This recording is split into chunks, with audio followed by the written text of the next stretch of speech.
안녕하세요. 지금부터 제 수업을 소개해 드리도록 하겠습니다. 저는 하이테크와 하이터치를 활용해서 학생들의 4H 역량을 길러주고자 하는데요. 이를 위해서는 교사가 디지털 AI 교수학습 모델을 통해서 구현을 할 수가 있습니다. 그럼 이 디지털 인공지능 교수학습 모델은 어떤 환경을 필요로 하냐면요.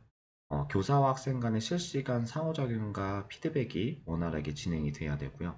그리고 협력적으로 문제를 해결하는 능력을 배양시켜줘야 됩니다. 그리고 과학 개념이다 보니까 단순하게 증발되는 기억이 아니라 어떻게 하면 이 장기 기억화로 넘어갈 수 있게 하는지에 중점을 둬서 모델이 진행이 되고요. 그리고 이러한 과정을 통해서 학생들은 지성, 감성, 기술, 건강적인 측면의 4H를 함양하게 됩니다. 제가 선택한 코스웨어는 하이러닝인데요. 이 하이러닝의 주요 기능은 디지털 필기, 그다음에 실시간 모니터링, AI 퀴즈 제공, 그다음에 디지털 모든 활동을 제공하고 있습니다. 제가 이렇게 선정했던 이유는 일단 첫 번째는 표현과 수정의 자유에 있습니다. 이 학습 내용을 명확하게 표현하기도 하고, 사실 이제 실수를 했을 때 빠르게 변경해서 뭔가를 올바르게 작성하려는 그런 태도를 함양시킬 수 있고요. 그다음 두 번째는 시의적절한 즉각적인 피드백을 해주는 게 학생들 간의 학습 편차를 줄이고 오히려 그 수업 내에서의 맞춤형 피드백으로 이어지기 때문에 학습 평가가 상상되는 걸 볼 수가 있었습니다. 그리고 세 번째는 이제 학습 나의 상태를 다양한 방식으로 점검하는 과정이 필요한데요. 교사의 구두, 그다음에 다양한 필기 방법뿐만 아니라 인공지능 퀴즈를 통해서 학습 내용을 다각도로 점검하고 이해도를 높이도록 이끌 거고요. 그 다음에 네 번째는 효율적인 협력 활동을 이끌게 되는데요. 저희가 기존에 물리적으로 좀 한계가 있었던 그런 협력 학습에서 넘어서서 디지털 모든 활동을 통해서 협력 학습의 효율성을 높이고 소통을 원활하게 돕는 그런 것을 보여주도록 하려고 합니다. 전체적인 수업 지도안의 흐름은 이렇게 쭉 이어지게 되고요. 처음에는 과학 개념을 되짚으면서 교사와 함께 가볍게 전시학습 3기를 하게 됩니다. 여기에서는 구두로 전시학습 3기를 하기도 하고요. 아니면 PPT에 제시되어 있는 빈칸 문제를 디지털 필기를 작성하면서 전시학습 3기를 하게 됩니다. 그 다음에는 학생들이 교과서 시험 견찰의 내용을 교사가 디지털화면에 공유한 다음에 디지털 판서를 통해서 중요한 개념과 활동의 과정을 하이라이팅하면서 구체적으로 살펴보게 됩니다. 네, 이렇게 구체적으로 살펴보게 되면 학생들의 문해력 격차를 어느 정도 줄여줄 수 있어서 활동에 더 주도적으로 참여할 수 있게 되는 걸 볼 수가 있습니다. 다음으로는 이제 교과서 실험 관찰의 내용을 살펴본 걸 바탕으로 아이들이 주도적으로 실험을 준비하게 되고요. 이후에는 실험 준비와 관련된 영상을 시청하면서 교사가 중요한 부분을 디지털 판서로 하이라이팅하고 실험이 올바르게 준비가 됐는지를 체크할 수 있도록 이렇게 설명을 이어가게 됩니다. 다음으로는 이제 실험 과정에 대한 구체적인 영상을 시청하면서 역시 마찬가지로 교사가 주의해야 할 부분에 대한 부분을 디지털 판서로 하이라이팅하면서 학생들이 능동적으로 실험을 이끌어갈 수 있도록 준비를 시키고요.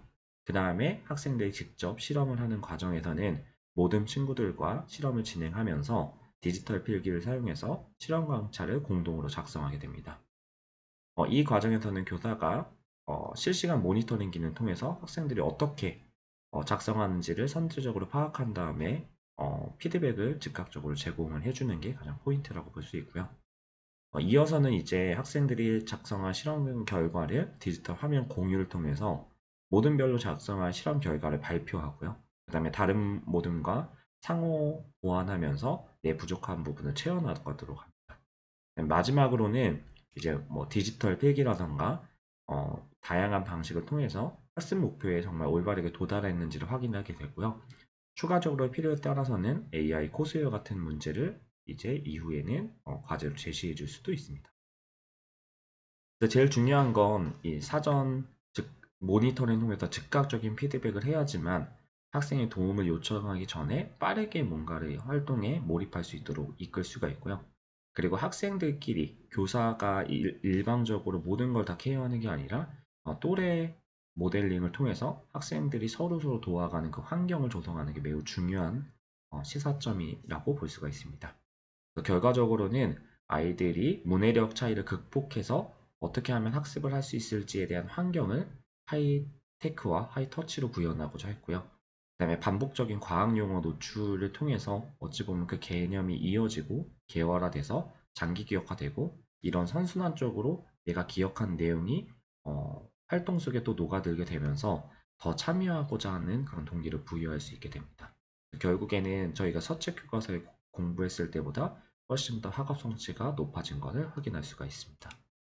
그래서 전체적인 수업 흐름을 간단하게 보여드리면 왼쪽은 교사 화면이고요. 오른쪽은 학생 화면입니다.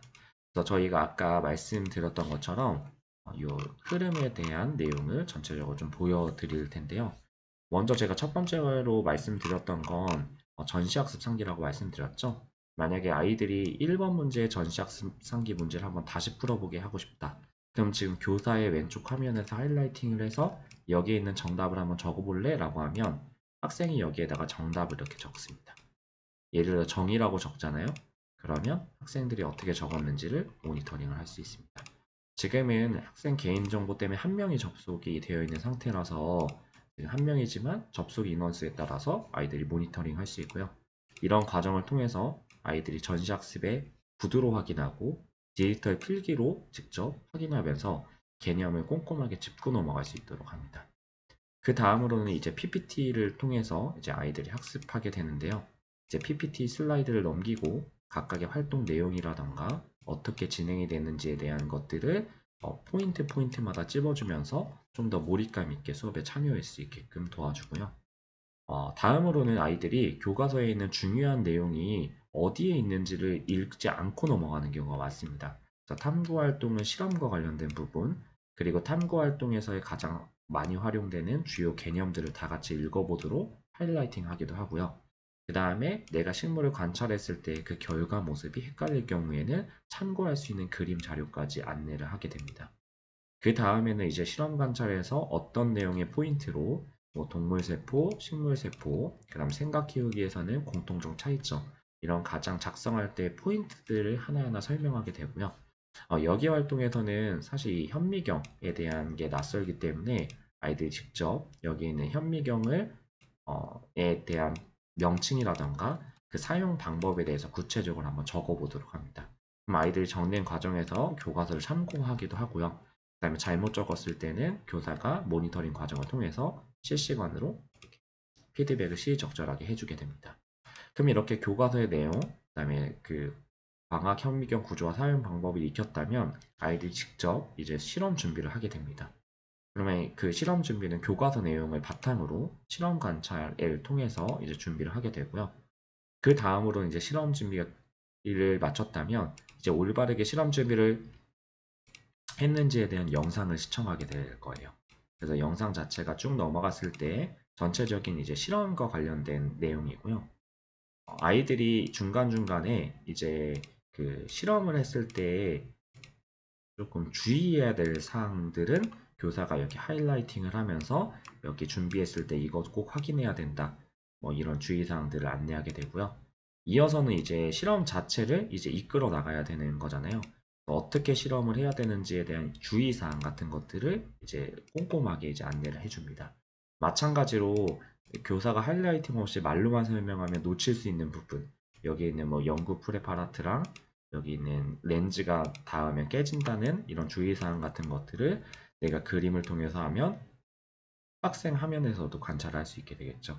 이런 식으로 실험을 먼저 안내를 전체적으로 영상을 통해서도 한 다음에 아이들이 이제 실험을 주도적으로 실행하면서 각각 모든 협력으로 이 실험 관찰을 작성하게 됩니다. 그러면 이 실험 관찰, 모든 활동을 시작할 때는 교사가 직접 입력해서 어떤 학생이 어떤 내용을 작성하고 있는지를 볼 수 있고요. 아이들도 문해력 격차를 좀 해소시켰고 구체적으로 꼼꼼하게 활동에 대한 설명을 했기 때문에 모둠에 대한 역할에 배제되지 않고 다 같이 어느 정도 협력적으로 하는 것을 볼 수가 있습니다. 여기서 공동 작업을 하게 되고요. 공유해서 발표하는 작업까지 이루어지게 됩니다. 마지막으로는 이제 그 단원에 대한 핵심을 묻는 퀴즈를 내주면요. 이런 식으로 풀 수 있게 되어 있습니다. 동물 세포에 관한 것들 뭐 이런 식으로 문제를 풀고 그 다음에 이렇게 작성해서 답안 제출하면 학생이 누가 제출했는지를 체크할 수 있게 되고요. 학생은 다 제출한 다음에 종료를 누르면 이렇게 제출된 화면을 볼 수가 있습니다.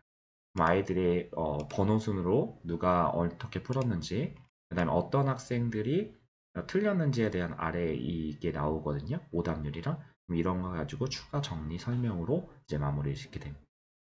추가적으로는 여기에서 이제 AI 코스웨어를 통해서 학생들에게 맞춤형 이제 문제를 과제로 제시해서 좀 더 활동을 이어가도록 될 수도 있습니다. 그럼 지금까지 제가 수업을 했었던 HHT4H 디지털 AI 교수학습 모델에 대해서 소개해 드렸습니다. 감사합니다.